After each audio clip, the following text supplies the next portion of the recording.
ఇది ఎన్నో మాట 3. కాబట్టి లవోదిక సంఘంతో మాట్లాడుతున్నాడు నూతన సృష్టి. ఇక 4వ విషయాన్ని చూద్దారండి. ప్రకటన గ్రంథము 21వ అధ్యాయం 3వ వచనం.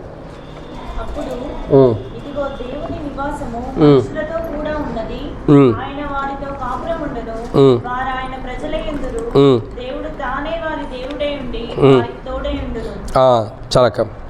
కాబట్టి ఇక్కడ రాయబడిన మరొక మాట ఏంటంటే, ఏమని రాయబడుతూ వచ్చిందంటే 21వ అధ్యాయం 3వ వచనంలో, అప్పుడు ఇదిగో దేవుని నివాసం మనుషులతో కూడా ఉన్నది, ఆయన వారితో కాపురం ఉండును, వారైన ప్రజలందరూ దేవుడి తానే వారికి దేవుడైన వారికి సహాయకుడిగా ఉంటున్నాడు. కాబట్టి ఇక్కడ రాయబడిన 4వ మాట ఏంటంటే, నూతన సృష్టిలో ఏముంటుందంటే ఇక్కడ రాయబడిన మాట సహవాసం ఉంటుంది దేవునితో. ఏముంటుంది? దేవునితో సహవాసం. ఆదికాండము 3వ అధ్యాయంలో ఆదాము సహవాసాన్ని పోగొట్టుకున్నాడు. ఏమై ఉన్నాడు? పోగొట్టుకున్నాడు ఆదాము. ఆదికాండం 3వ అధ్యాయంలో ఏ సహవాసాన్ని అయితే పోగొట్టుకున్నాడో, ఏ సహవాసాన్ని అయితే కోల్పోతూ వచ్చాడో, అట్టి సహవాసం దేవుని దగ్గర నుంచి ఉన్న సహవాసాన్ని కోల్పోయాడు. అందుకే మీరు 3వ అధ్యాయం చదివినట్లయితే ఆదామా అని పిలుస్తూ వచ్చాడు. పిలిచాడు లేదా ప్రభు? ఆదామా ఎక్కడుండావు అన్నాడు. ఎప్పుడో ఏమని చెబుతున్నాడు ఆదాము? చెట్టు చాటును దాక్కున్నానని వాస్తవం చెబుతూ వస్తున్నాడు. ఎందుకు దాక్కున్నావు ఆదామా? నేను చేద్దాని పని చేసేవని దేవుడు మాట్లాడుతున్నాడు. అప్పుడు ఆదాము ఏమన్నాడు? నేనైతే చేయలే, చేసింది ఎవరు? చెప్పండి. చేసింది ఎవరంటే నీవు నాకు ఇచ్చినటువంటి స్త్రీయే, అంటే నా భార్య అనే ఈ పాపం చేసింది, నేనైతే చేయలే. అప్పుడు దేవుడు అన్నాడు కదా, నేను చేద్దాని పని ఎందుకు చేస్తూ వచ్చారు? అసలు ఇది తప్పు కదా, ఇది చేద్దాని పని చేశారు కదా. దేవుడు మాట్లాడినప్పుడు ఆదాము సరి చేసుకోలేక సాకులు చెబుతూ వచ్చాడు. ఏం చెబుతూ వచ్చాడు? సాకులు చెబుతూ వచ్చాడు.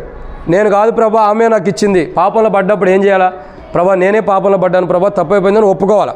నిజమే ప్రభా, ఆమె చేసినా ఎవరు చేసినా నేనైతే పాపంలో పడ్డాను, నువ్వు చేయొద్దని పని చేశా, ఇది తప్పేనని ఒప్పుకోవాలి. కానీ ఆదాము అలా ఒప్పుకోవట్లా. ఏం చేస్తున్నాడు?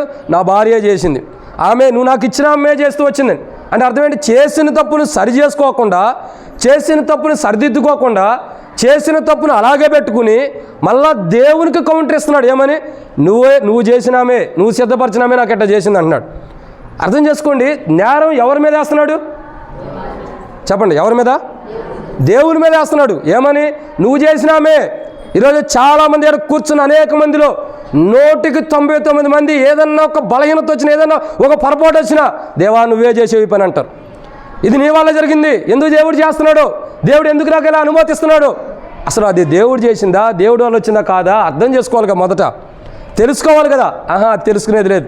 మాట అయితే అనేటిమే తొందరపడి, అది వెనకాల ఏం జరిగిద్ది అన్నది ఆలోచన తర్వాత. మొదటే ఓ మాట అనేటిమే, దేవుడు నాకు ఎట్టు ఎందుకు చేస్తున్నాడు, ఇలా ఎందుకు చేస్తున్నాడు? ఆదాము కూడా అంటే వస్తున్నాడు, దేవుని మీదే నేరం మోపుతున్నాడు. ఏమని? అయ్యా ఇదిగో ఈ స్త్రీని నువ్వు ఇచ్చావు కాబట్టి ఇలా జరుగుతూ వచ్చింది. చాలామంది అలా జీవించేవారు ఉంటారు. కానీ లవోదిక సంఘము దేవునితో సహవాసాన్ని కోల్పోకూడదని దేవుడు మాట్లాడుతున్నాడు. ఇలా దేవుని మీద నేరం మోపటం ద్వారా, దేవుని మీద నింద వేయటానికి ఆదాము ప్రయత్నించడం ద్వారా ఆ తోటలో నుండి, ఏదైనా తోటలో నుంచి బయటికి పంపించబడుతూ వచ్చాడు. పంపించబడ్డాడు లేదా? పంపించబడ్డాడు. ఎందుకంటే దేవుని మీద నేరం వేయటం ద్వారా. దేవుని మీద ఎవరైనా నేరం వేయగలుగుతాడా? బైబిల్లో ఒక మాట ఉంది, ఆయన చెయ్యట్టు పట్టుకుని ఇది నువ్వు ఎందుకు చేస్తున్నావు అని అడిగే ధైర్యం ఎవరికి లేదంట.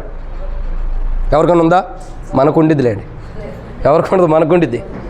కాబట్టి ఏంటి తెలుసా, ఎవరైనా సరే ఇట్ట చేయబట్టుకుని దేవా ఇది ఎందుకు చేస్తున్నావు, నువ్వు ఇది చేయకూడదనే అధికారం ఎవరికి లేదంట. ఎందుకు? మనుషుల్ని మంటికి మార్చగలడు, మంటిని మనిషిలాగా మార్చగలిగిన సమర్థుడు. ఆయన ఏం చేసినా ఆయనకి సామర్థ్యం కలిగిన వాడు, ఆయన యోగ్యుడు, ఏం చేయడానికి అధికారం కలిగిన వాడు. కానీ ఇక్కడ లవోదిక సంఘంతో మాట్లాడుతున్నాడు కదా, లవోదిక సంఘము దేవునితో ఉన్న సహవాసాన్ని పోగొట్టుకుంటుంది. ఇంకా పోగొట్టుకోవద్దు. అందుకే మనం ఒక మాట అంటాం, తాడు ఎక్కువ లాగొద్దు. ఎక్కువ లాగితే ఏమైంది? అదే ప్రభు మాట్లాడుతున్నాడు, ఎక్కువ లాగొద్దు లవోదిక సంఘంలారా, తెగిపోతారు మీరు, తెగిపోకుండా ఉండటం కొరకు జాగ్రత్త పడండి అని మాట్లాడుతూ వచ్చాడు. ఒక తాడు ఉంది, తెగిపోతాను సమీపంగా ఉంది, దాన్ని ఏం చేస్తాం? మరలా దగ్గర తీసి ఏదో ఒక మరలా గట్టిగా కట్టడం ఏదో ఒకటి చేస్తాం. ఎందుకు? అది తెగిపోకుండా ఉండటానికి. అవును కదా? ఎందుకు కడతాము, ఎందుకు ముడి వేస్తాము? తెగిపోకుండా ఉండటానికి. లవోదిక సంఘంతో మాట్లాడుతున్నాడు, మీరు తెగిపోయే సమీపంగా వచ్చేసేసారు. తెగిపోకుండా ఉండటానికి ఏం చేయాలా? మరలా ముడిపడాలి. ముడిపడాలంటే వాక్య ప్రకారం జీవించాలి. కానీ లవోదిక సంఘానికి అది లేదు. లవోదిక సంఘంలో ఆ జీవిత చరిత్ర లేదు. అందుకే వాళ్ళు దేవునితో ఉన్న సావాసాన్ని కోల్పోయారు. దాని గురించి ప్రభు మాట్లాడుతున్నాడు. దాని గురించి లవదిక సంఘంతో హెచ్చరిస్తున్నాడు. ఏమని తెలుసా? మీరు దేవునితో సావాసం కోల్పోయారు. మొదటి సృష్టిలో మీరు ఎలా ఉండా మిమ్మల్ని మార్చి దేవునితో సావాసాన్ని ఇవ్వటం కొరకే నా కుమారుని మీ కొరకే బలి అర్పించా. బలి అర్పించబడిన నా కుమారుడు మిమ్మల్ని నాతో సహవాసంగా కలిగిన వరకు చేస్తున్నాడు. అయితే మీరు నా సహవాసాన్ని కోల్పోయారు. అయితే దాన్ని మరలా తిరిగి సంపాదించుకోండి. లేకపోతే నూతన సృష్టిలో దేవునితో సహవాసమే మనకు ఉండిద్ది. ఏముండిద్ది? దేవునితో సహవాసం. ఇక్కడ ఏదైతే పోగొట్టుకున్నామో ఆ సహవాసం దేవునితో ఉండేది. ఇక్కడ పోగొట్టుకోవడానికి కారణం ఏంటి? దేవునితో సహవాసం ఒకటి పాపం అయితే, రెండోది దేవుని మీద నేరం మోపటం. ఎంతకాలమని దేవుని మీద నేరం మోపుతాం? సపోజ్ మందిరం విషయంలో మనం అంటాం, ప్రభా ఇంకెంతకాలం ఇట్లా చేస్తావు ప్రభా అంటాం. అనవా? మందిరం గురించి ప్రార్థన చేయండి అంటే ఇంకెంతకాలం ప్రభా మమ్మల్ని ఇట్లా చేస్తాం, ఎంతకాలమైనా ఇలా ఉండాలి ప్రభా అంటాం. ఎంతకాలమైనా ఉండాల్సిందే ఆయన అనుమతించినప్పుడు. ఎంతకాలమైనా ఆయన మీద ఎలా నేరారోపణ చేయగలుగుతాం? ఏ విషయంలో ఓ పిల్లలకు మంచి జాబ్ రాలేదనుకో, ఏంది ప్రభు ఎట్లా చేసావు అంటాం. ఒక మంచి భర్త రాలేదనుకో, ఏంది ప్రభు ఎట్లా చేసావు, ఎట్లాంటి అల్లుడిని ఇచ్చావు అంటాం. ఒక మంచి కోడలు రాలేదనుకో, ఎట్లాంటి కోడలు ఇచ్చేవేంది ప్రభు అంటాం. అన్నిటికీ ప్రభువేనేక. మరి మనం ఎక్కడున్నాం? మనం మంచి జరిగితే మనము, చెడు జరిగితే ప్రభు. అంతే కదా? ఆదవట్లాగా ఉంటూ వస్తున్నాడు. ఆదవట్ట మొత్తాన్ని చేసి అన్నిటిని ఇచ్చాడు దేవుడు. అన్నిటిని ఏలుకయ్యా, అన్ని తినయ్యని కావాల్సిన విధానం చేసుకోమని ఇచ్చాడు. అప్పుడు దేవుడు మంచోడే కదా. మరి ఇప్పుడు ఎందుకు చెడ్డోడుగా చూసుకుంటున్నాడు ఆదాము? నువ్వే చేసావని ఎందుకు అంటున్నాడు? నువ్వు నాకు ఇచ్చినావని ఎందుకు అంటున్నాడు? మనస్తత్వం మారిపోతుంది. క్రైస్తవులుగా మన జీవితాలు ఎలా ఉంటాయంటే మనస్తత్వాలు మారిపోకూడదు. ముగింపు దినాల్లోకి వస్తున్నాం. ఈ లోకం, ఈ ఆకాశం గతించిపోబోతుంది. త్వరగా మనం దేవుని దగ్గరికి వెళ్ళిపోబోతున్న దినాలు రాబోతున్నాయి. ఈ శరీరం వదిలిపెట్టబడుతుంది. ఈ మనస్తత్వం, ఈ ఆలోచనలు, ఈ ఉద్దేశాలు, ఇప్పుడు మనం కలిగి ఉన్న మనస్తత్వం, ఆలోచన, ఉద్దేశాలన్నీ విడిచిపెట్టబోతున్న దినాలు రాబోతున్నాయి. ప్రభు దగ్గరికి వెళ్ళబోతున్న దినాలు సమీపంగా ఉన్నాయి. అక్కడ కొత్త సృష్టి ఉంది మనకి. చూడండి, ఇక్కడ రక్షణ మార్మోస్ బాప్తిసం పొంది బలలో పాల్గొన్నంత మాత్రాన కొత్త సృష్టిలోకి వెళ్తారనుకుంటే భ్రమలో ఉండట్టే. అర్థమైందండి? క్రొత్త సృష్టిలోకి మనం వెళ్ళాలంటే కొన్ని లక్షణాలు అవసరం. ఏం కావాలంటే ప్రతి మనిషి తన జీవితంలో ఎలా ఉండాలంటే క్రొత్త సృష్టిలో ఒక పట్టణం ఉంది. దాంట్లో పరిశుద్ధమైన పట్టణం. మనం పరిశుద్ధంగా ఉండాలి. ఆ కొత్త సృష్టిలోకి వెళ్ళాలి. రెండు ఇక్కడ రాయబడిన మాట ఏంటండి? మొదటి ఆకాశం, మొదటి భూమి గతించిపోయింది. మొదటి సంగతులు గతించిపోతేనే క్రొత్త సృష్టిలోకి వెళ్తాం. 3 ఇక్కడ రాయబడిన మాట, సముద్రం ఇక లేదంట. అంటే అర్థం ఏంటి? నశింపజేసే జీవితము ఇక లేదు. ఒక మంచి జీవితంతో మనం ప్రవేశించాలి. 4 అంటే దప్పికొన్న అనుభవం ఉండదు. ఇక్కడ మంచి శ్రేష్టకరమైన విధానం ఉంది. 4 ఆదాము దేవునితో ఉన్న సావాసాన్ని కోల్పోయాడు. కానీ అక్కడ కొత్త సృష్టిలో దేవునితో ఉండే సావాసం ఉంది. ఆ సావాసం మనం పొందుకోవడం కొరకే సిద్ధపడాలి. ప్రభా, నేను కూడా ఆదాము వలె నీతో ఉన్న సావాసం. ఆదాము దేవుని సావాసం కోల్పోయి ఏదంటే దేవుని యొక్క వనంలో నుంచి బయటకు నెట్టివేయబడ్డాడు, బయటికి పంపించవేయబడ్డాడు. ఇంకేం చేస్తున్నాడు తెలుసా? బయటికి నెట్టివేయబడిన తర్వాత దేవుని దగ్గర ఉన్నప్పుడు సంతోషంగా ఉన్నాడు. దేవుని దగ్గర నుంచి బయటికి వెళ్ళిన తర్వాత చెమటోరుస్తున్నాడు. చెమట చిందించి ఇంకా కష్టపడి ప్రయాసపడి తన జీవనానికి తాను పొందుకుంటున్నాడు. ఒకప్పుడు తోటలో ఉన్నప్పుడు తాను కష్టపడవసరం, దేవుడు అన్నీ సమకూర్చాడు. బయటకు వచ్చిన తర్వాత తాను కష్టపడాల్సి వస్తుంది. జాగ్రత్త. ఆదాము ఏ రీతిలో బయటకు వచ్చి కష్టపడుతున్నాడో, దేవుని యొక్క వనములో ఉండకపోతే, దేవునితో సావాసం ఉండకపోతే, దేవునిలో నుంచి బయటకు ఆదాము వచ్చినట్టు మనం కూడా ఒక దినాన దేవునితో సావాసం లేకపోతే బయటకు వచ్చి నరకంలో పడిపోతాం.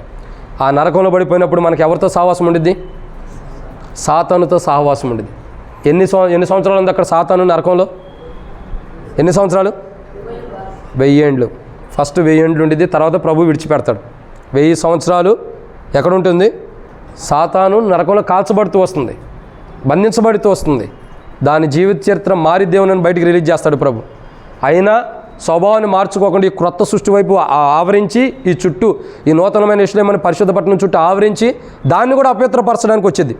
అప్పుడు ఆకాశం నుండి అగ్ని వచ్చి, పరలోకం నుండి అగ్ని దిగి వచ్చి ఇంకేం చేస్తుంది? సాతాను సమూహాన్ని అంతటిని కూడా, ఆ పట్టణం చుట్టూ ఆవరించిన సాతాను సమూహాన్ని అంతటి కాల్చివేసినప్పుడు బూడిది కూడా మనకు దొరకదు. ఏం దొరకదు. ఇక సాతాను అసలు ఉండను కూడా ఉండడు ఇక అక్కడ లేదు. ఎందుకంటే ప్రియులారా, అట్టి నష్టంలోకి మనం రాకూడదు. ఎందుకంటే మొదటి జీవితం మనకి దేవునితో సావాసం ఉండాలి. ఎంతవరకు ఇప్పుడు దేవునితో సావాసం ఉంటుంది? దేవునికి మధ్యలో మనకి మధ్యలో ఎంతవరకు దేవునితో సావాసం ఉంటుంది? ఆ సావాసం ఉంటుందా? అది కట్ అయిపోయిందా? దేవునితో అన్ని విషయాల్లో సావాసం కలిగి ఉండావా? దేవునితో అన్ని విషయాల్లో సావాసం కలిగి ఉంటే కోపము, ద్వేష, అసూయము, కలహము, భేదాభిప్రాయాలు, కక్షలు, కోపాలు ఏముండవు. ఎందుకంటే దేవుడే మనకు సర్వస్వం. ఆయనతో సావాసం అవసరం. ఆ సావాసాన్ని మనం పొందుకోవడం కొరకే సిద్ధపడాలి. ఇది ఎన్నో మాట? 4 5వ విషయాన్ని చూద్దామండి. ప్రకటన గ్రంథం 21వ అధ్యాయం. ప్రకటన గ్రంథం 21వ అధ్యాయం 4వ వచనం. ప్రకటన గ్రంథం 21వ అధ్యాయం 4వ వచనం. ఆయన వారి కన్నుల నుండి ప్రతి బాష్ప బిందువును తుడిచివేను.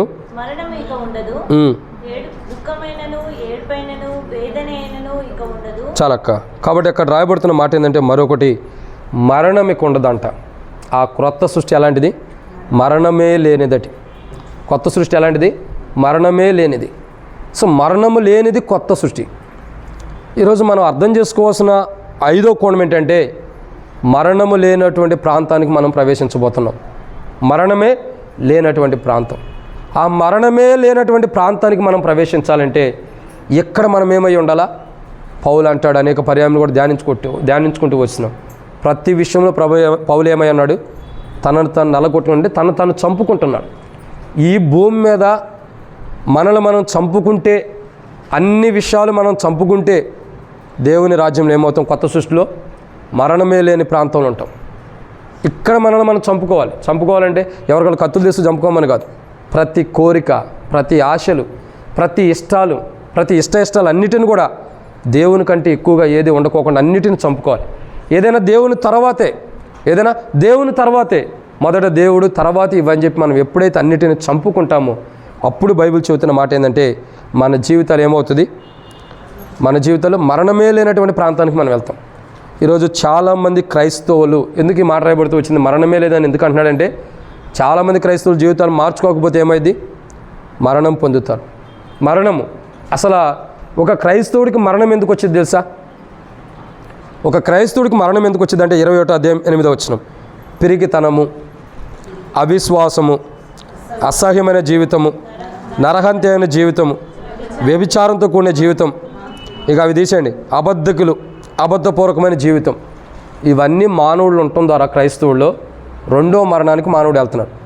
మరణమే లేనిది నూతన సృష్టి, మరణమే లేనటువంటిది క్రొత్త సృష్టి. ఆ కొత్త సృష్టిలోకి వెళ్ళాలంటే ఇవి మనలో ఉండకోకుండా కాపాడుకోవాలి. పిరికితనం ఉండకూడదు, అవిశ్వాసం ఉండకూడదు, అసహ్యమైన పనులు మనం చేయకూడదు, నరహత్య చేయకూడదు, వ్యభిచరించకూడదు, అబద్ధములు ఆడకూడదు.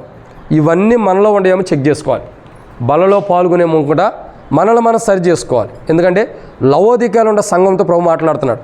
మరణమే లేని ప్రాంతానికి మీరు రావాలంటే ఇవి మీలో ఉండేమో చెక్ చేసుకోవాలి. ఇవి మీలో ఉంటే మరణమే లేని ప్రాంతానికి మీరు రాలేరు. ఎందుకంటే మరణము దేనికి వస్తుంది? వీటిని బట్టి వస్తుంది. దేనికి?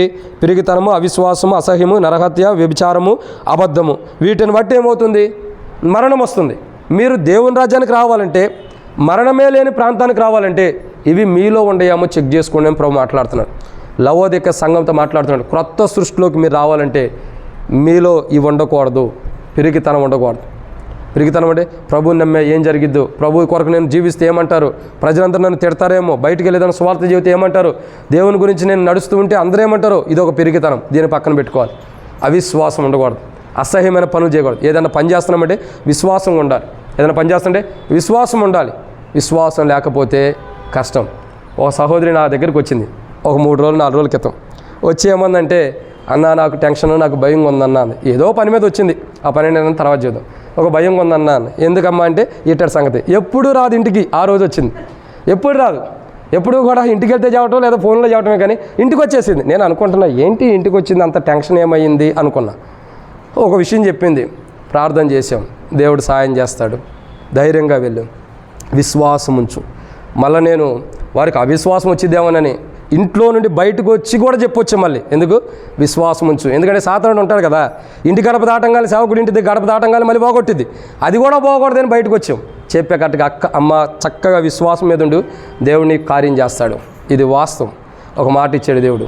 ఏంటి ప్రభు అంటే యెహోషువ 3:7, నేను మోషేకి తోడుగున్నట్టు నీకు తోడుకుంటా, నిన్ను గొప్ప జనంగా చేస్తాను అన్నాడు. దీని మీద నమ్మకం, విశ్వాసం తుండేళ్ళు దేవుడు కార్యం చేస్తాడు. అద్భుతమైన రీతిలో ఆదివారం రాక మునిపే దేవుడు శుభవార్త ఇచ్చాడు. అద్భుతమైన కార్యం దేవుడు చేశాడు. కుటుంబానికి రేత్రల్లా నిద్ర పట్ల. ఎందుకు? ఆ కార్యం అందరూ చెప్పుకోవాలి. ఎందుకు చెబుతున్నంటే ఒక విశ్వాసం అవసరం. ఇది నాదే, ఇది దేవుని వల్ల అవుతుంది, ఇది దేవుడే చేయగలడు. ఏదైతే మనం దేవుని మీద విశ్వాసం ఉంటామో ఖచ్చితంగా 100% దాన్ని పొందుకోగలుగుతాం మనం. ఇక్కడ ఏమంటాడంటే అవిశ్వాసం ఉండకూడదు, విశ్వాసం. ఇంకా అసహ్యమైన పనులు చేయకూడదు. దేవుడు అసహించుకునే పనులు. చూడండి, ఇదే మాట ఉన్నారు, పిరికితనము, అవిశ్వాసం, అసహ్యమైన పనులు ఇవన్నీ మీలో ఉండకూడదు. దీని ద్వారా మీ జీవితాలు దేవుని రాజ్యానికి రాకుండా ఆగిపోతాయి. నూతన సృష్టిలోకి వెళ్ళాలంటే ఇవి ఉంటే మీరు వెళ్ళలేరు. ఇవి తీసేసుకోండి అని మాట్లాడాడు. లవోదిక సంఘం దేవుడు మాట్లాడినా సరి చేసుకునే స్థితిలో లవోదిక సంఘం లేదు. కనీసం మనమైనా సరి చేసుకుందాం, ఎందుకంటే నూతన సృష్టిలోకి వెళ్ళాలి. ఈ అనుభవాలు మనలో ఉంటే అవిశ్వాసం కానీ, అసహ్యమైన కార్యాలు కానీ, పెరిగితనం కానీ, ఇంకా నరహత్య కానీ, అబద్ధాలు కానీ, ఈ జీవితాలు మనలో ఉంటే సరి చేసుకుందాం. మనం క్రైస్తవులం కాబట్టి మన జీవితాలు సరి చేసుకోవాలి. దేవుని మందిరానికి వస్తూ ఏదో మాట వరుసకులు అయ్యా చిన్న అబద్ధం ఆడేలే అని అనవద్దు. చిన్నదైనా పెద్దదైనా దేవుని దృష్టిలో ఒకటే. ఎప్పుడైతే అబద్ధం ఉందో ఏదైనా ఒకటి లెక్కే, ఆ లెక్కను బట్టి మరణం తెచ్చుకుంటాం. ఆ మరణం రాకూడదంటే ఉన్నది ఉన్నట్టుగా మనం జీవించాలి. అది క్రైస్తవ జీవితానికి అవసరం. ఇదేనమాట 5. 6 విషయాన్ని చూద్దానండి.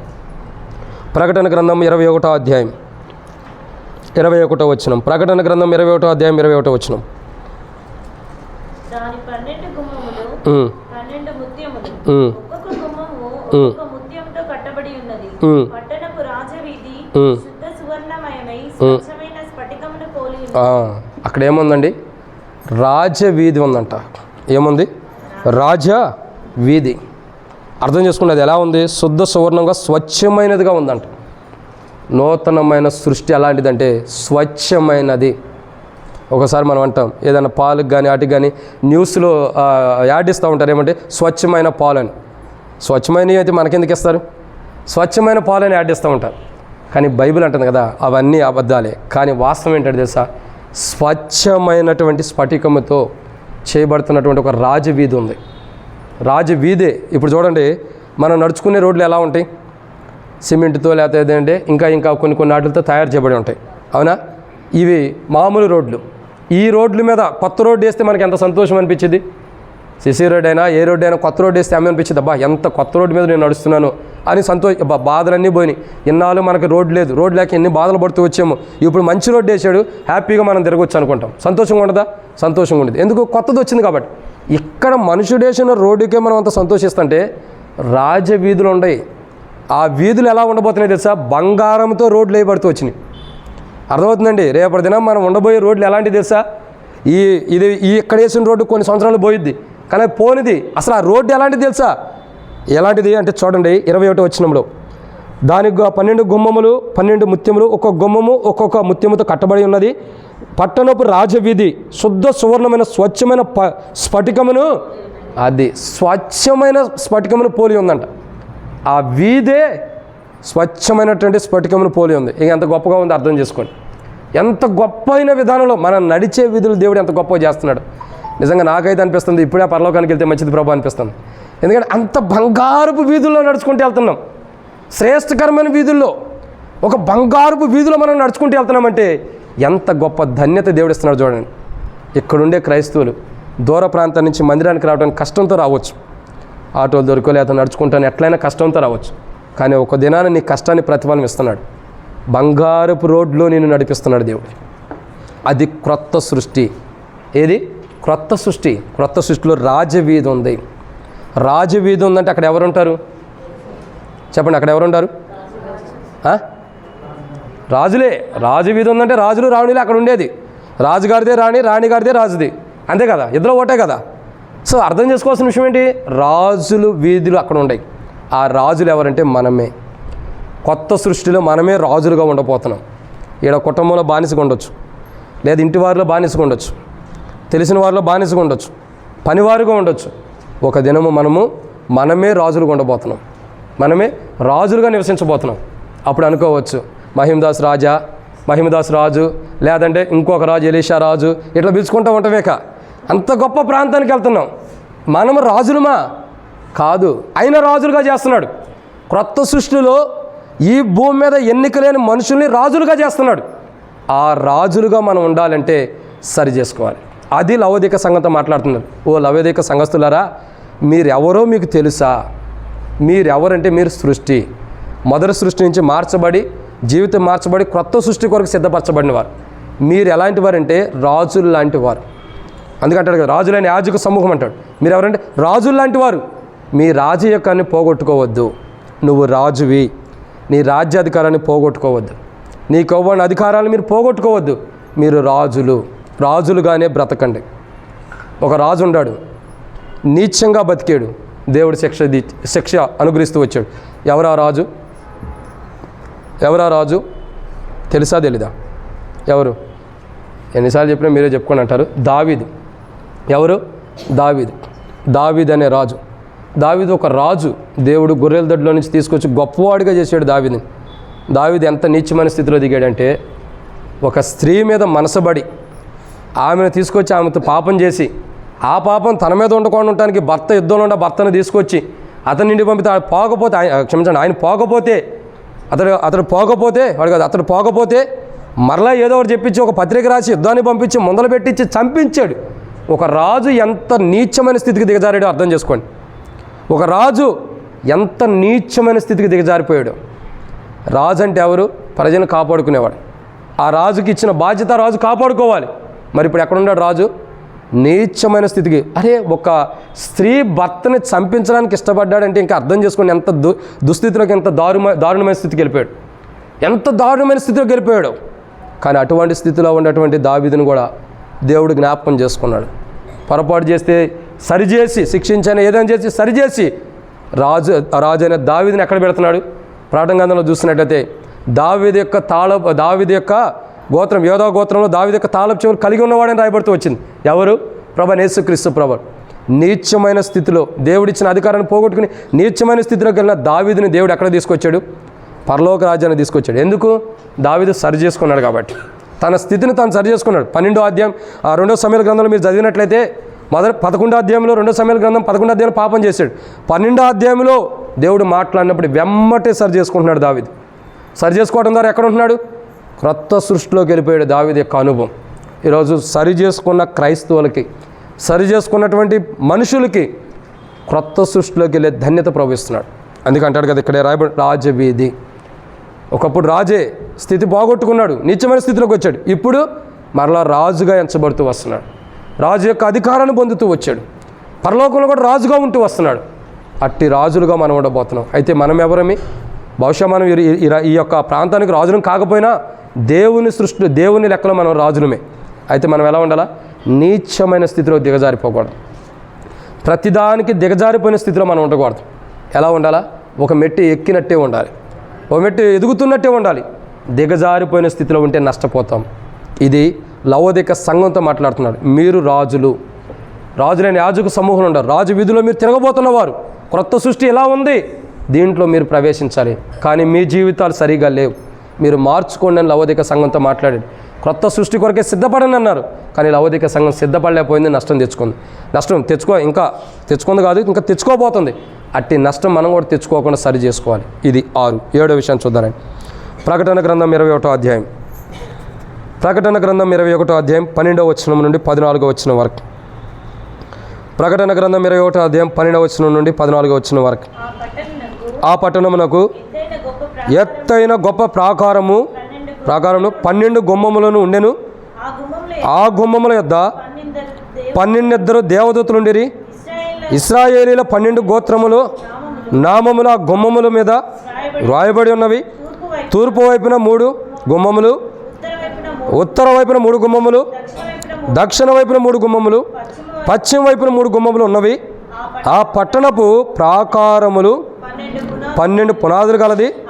ఆ పునాదుల పైన గొర్రెపిల్ల యొక్క 12 అపోస్తుల యొక్క పేర్లు కనబడుచున్నవి. అర్థం చేసుకోండి. చివరగా ఆ పట్టణం ఎలాంటిదంటే 12 గుమ్మాలు కలిగింది.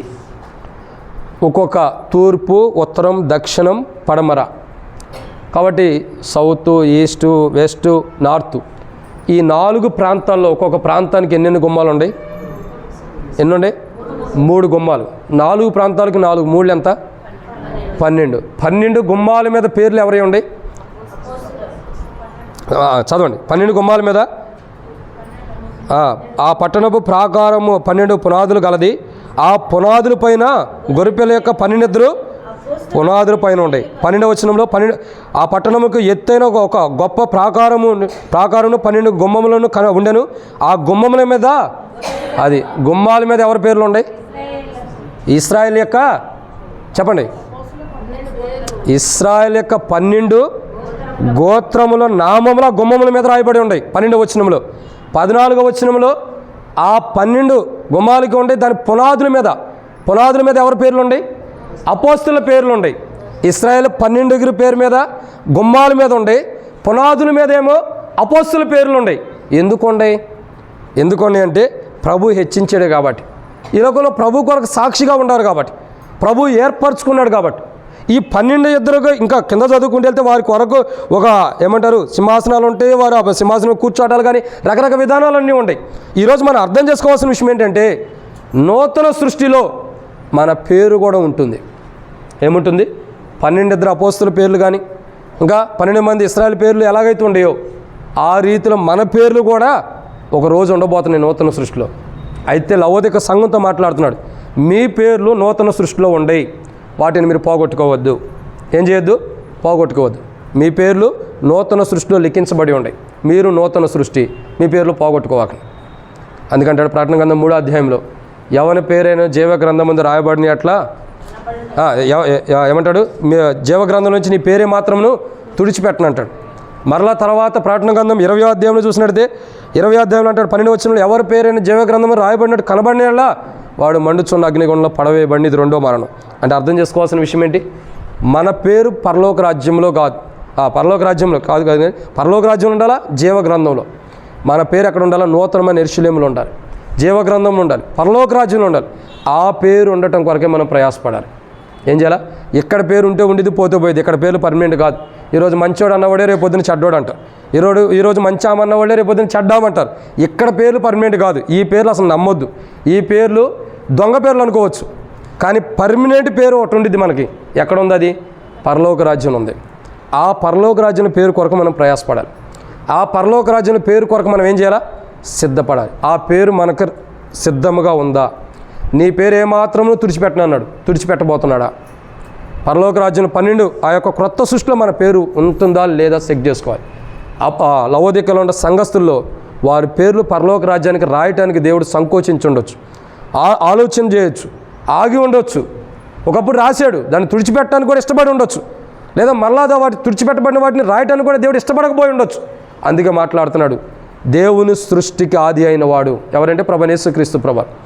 మొదటి సృష్టిలో ఉన్న మనల్ని విడిపించి, ఆదిగా ఉండి మనల్ని విడిపించిన వాడు ప్రభువే. రెండో సృష్టికి ఆది అయిన వాడు ఎవరు? మొదటి సృష్టికి ఆది ప్రభువే. మొదటే ఉన్నాడు, సృష్టి కంటే ముంగట దేవుని దగ్గర ఉన్నాడు. మొదటి సృష్టిలో ఉన్న మనల్ని విడిపించాడు. తర్వాత సృష్టి ఎవరు? ప్రభువే, ప్రభువైన యేసుక్రీస్తు ప్రభువారే. ఆ రెండో సృష్టిలోకి వెళ్తానికి సిద్ధంగా ఉండామా? లవోదిక సంఘం రెండో సృష్టికి వెళ్తానికి సిద్ధంగా లేదు, సిద్ధపడలేకపోతుంది. ఈరోజు మనం రెండో సృష్టిలోకి వెళ్తానికి సిద్ధంగా లేమా, ఉండామా? ఒకవేళ రెండో సృష్టిలో ప్రవేశించే ధన్యతలు మనకు ఉండి అంటే నువ్వు పరిశుద్ధుడిగా ఉండాలి. ఆ ధన్యత కావాలంటే, రెండో సృష్టిలో ప్రవేశించాలంటే పరిశుద్ధత కలిగి ఉండాలి, క్రొత్త సృష్టిగా. 2 మొదటివి గతించిపోవాలి, మొదటి ఆకాశం మొదటి భూమి. 3 సముద్రం ఇక లేదు, అంటే నశింపజేసే జీవితం ఉండకూడదు. 4 దేవునితో సావాసం ఉండాలి. 5 మరణమే లేనట్టు జీవితం, మరణం పొందుకునేటటువంటి జీవితం ఉండకూడదు. 6 రాజవీధులు ఉండాలి, అంటే మనం రాజులు అని గుర్తెరగాలి. 7 అంటే రాజుగా ఉండాల్సిన అర్హతలు మనకు ఉండాలి. 7 12 గుమ్మాల్లో మన పేర్లు ఉండాలి. ఆ పేర్లు ఉండటం కొరకు మనం ఏం చేయాలా? సరి చేసుకోవాలి. అయితే లవోదిక సంఘంతో మాట్లాడాడు, మీరు 7 అంతల అనుభవంలోకి రండి అని మాట్లాడుతూ వస్తున్నాడు. కానీ లవోదిక సంఘం సరి చేసుకోవడానికి కష్టంగా ఉంది. ఎందుకు అలా కష్టంగా ఉందంటే, నేను గత వారం కూడా చెప్తూ వచ్చా, మరలా 13వ వచనం కానించి మీరు వెళ్ళి చదవండి 3వ అధ్యాయం ప్రకటన గ్రంథం. ధనాన్ని బట్టి, ఘనతను బట్టి, పేరుని బట్టి, ప్రఖ్యాతను బట్టి అతిశయపడుతూ వస్తుంది. అంటే వీటన్నిటినిచ్చే ప్రభువుని, క్రొత్త సృష్టినిచ్చే ప్రభుని మరిచిపోయి తన కలిగిన వాటిని బట్టి అతిశయపడుతుంది. తద్వారా ప్రభు మాట్లాడుతున్నాడు, వీటిని బట్టి నువ్వు ఆ క్రొత్త సృష్టిలో ఉండే ధన్యత పోగొట్టుకుంటున్నావు. కానీ ప్రభు మాట్లాడిన విధానం ఏంటంటే, క్రొత్త సృష్టిలో మనం ఉండాలి. ఆ కొత్త సృష్టిలోకి మనం వెళ్ళటం కొరకు ఏం చేయాలా? ఈ 7 అంతల అనుభవంలో మనం ఉండాలి. ఏవైతే లేవో వాటిని సరి చేసుకుని 7 అంతల అనుభవంలోకి రావాలి. ఎప్పుడైతే అట్లా అనుభవంలోకి వస్తామో క్రొత్త సృష్టిగా చేయబడతాం, దేవుని రాజ్యం మనం ప్రవేశిస్తాం. అట్లా ప్రవేశించినట్లు ప్రభు క్రొత్త సృష్టిగా మనం చేయబడి ఆ క్రొత్త సృష్టిలోకి మనం వెళ్ళినట్లు, దప్పికే అవ్వని సృష్టిలోకి మనం వెళ్ళినట్లు ప్రభు మనకు సహాయం చేయను గాక. ఆమేన్. దయచేసి అట్లాగుందాం, ఎవరికి వారు మన జీవితాలు మనం పరీక్షించుకుందాం.